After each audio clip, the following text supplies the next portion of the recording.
Ladies and gentlemen, we got him.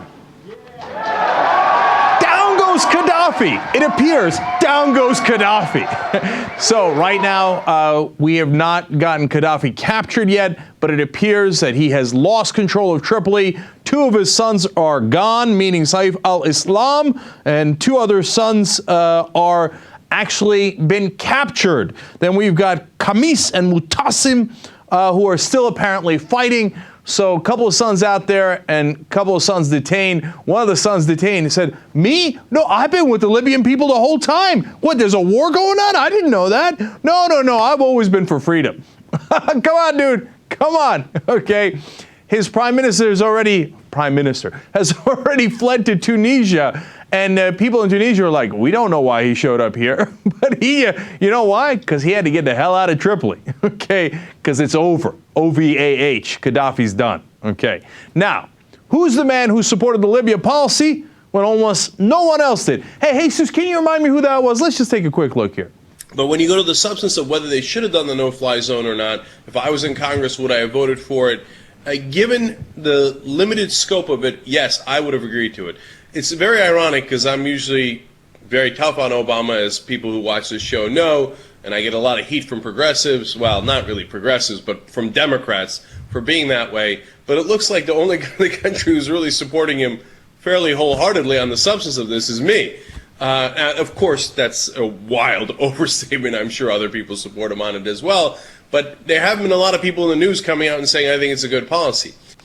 Now, look at that. I supported Obama on Libya. You know why? Not because I like Obama or I don't like Obama. Not because I like Democrats or Republicans. It's because I thought it was the right policy. Now, at the time, you remember a lot of liberals said, oh, no, we can't do Libya. It's not the right way to go. And the conservatives said, oh, we've got to go in harder. John McCain, et cetera, saying we've got to be leading it, et cetera. And I said, look, it's a balanced approach. It's actually a middle-of-the-road approach.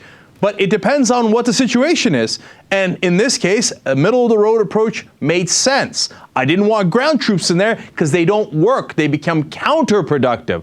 On the other hand, I thought it was a good idea to send a message to dictators that want to oppress their own people, that if you're going to go to crush them and kill them, that we will come for you. And we did, and I thought it made sense to do it with a group of allies. All of that turned out to be correct. Now, remember what Gadhafi said. He said that he was going to have no mercy and no pity for any of the rebels. And he said he would go, quote, district to district, alley to alley, house to house, and room to room, basically meaning killing everybody that was opposed to him. Well, we had to do something. I thought we did something smart, and I think we were right. Now, why was I convinced that we could knock out Gadhafi with just air power and by helping the rebels? Well, I also explained that many months ago. Watch this. Gadhafi in a world of trouble. Some are saying that his resources and his military is down to 20% of what it used to be. You know what that means? He's running out of money. I told you from the beginning. You know, the war is about supplies, and that means, you know, whether it's military supplies, but most importantly, in today's day and age, financial supplies. Do you have enough finances to be able to carry you through the war? Remember, Gadhafi's army is mainly a mercenary army. So here's what the mercenaries stopped doing once you run out of money. They stopped fighting. I got to be honest with you, as obnoxious as it is, that guy nailed it. Okay, you know why? Because you can tell he doesn't have a base of support. So, for example, even Saddam, he had the Sunnis, and so it was much harder taking Saddam out. And we went in there, of course, with a great number of ground troops.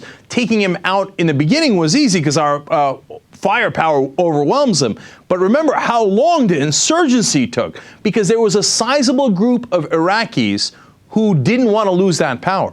But if Gadhafi was relying on mercenaries all along, that means he has no decent internal base of support.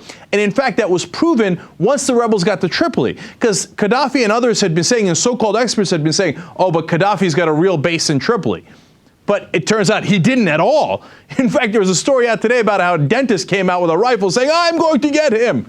Nice that you joined the fight now. But you see, the people in Tripoli are celebrating. They weren't never on Gadhafi's side. That's why he had to use mercenaries. And as soon as you start running out of money and it looks like you're about to lose, you hit a tipping point, those mercenaries run for the hills.